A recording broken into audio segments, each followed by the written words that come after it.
សួស្តីបងប្អូនទាំងអស់គ្នាបាទបើកភ្នែកមកគឺថាភ្លៀងទាំងព្រឹកតែម្ដងបងប្អូនបាទនេះរលឹមមិនចំរលឹមភ្លៀងមិនចំភ្លៀងទេបាទមករូយ៉ាងទៅឈប់ទៅរូយ៉ាងទៅឈប់ទៅហើយឥឡូវនេះនឹងទៅណារួចទេបាទ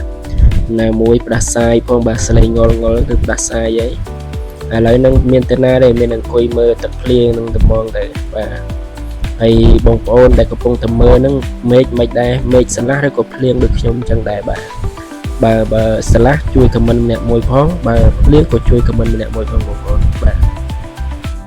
ទបន្ទាប់ពីមេឃភ្លៀងហើយហ្នឹងគឺថាស្រឡះហើយក៏ឥឡូវនេះមក studio ដើម្បី casting តួត្រៀមនឹងថតរឿងថ្មីបើចង់ដឹងថាតួសម្ដែងយ៉ាងណានោះបាទសូមរីករាយទស្សនាដូចតទៅបាក់វិញថាពុករបស់យើងណាជាណាតិចទៀតណាឯងគាត់ចេះដឹងហើយសុំឯងជាណាក៏ដល់ពីស្ដាច់ក៏ដល់ខ្លាចដែរឯងតែចង់មិននេះឯងចង់ឲ្យយើងណាអូមុខដូចជាឯងនេះសុំតែស៊ីបបខកគួរវិញដល់ណាស៊ីបបណាទេឯងចាំតែមើលទៅចាំតែមើល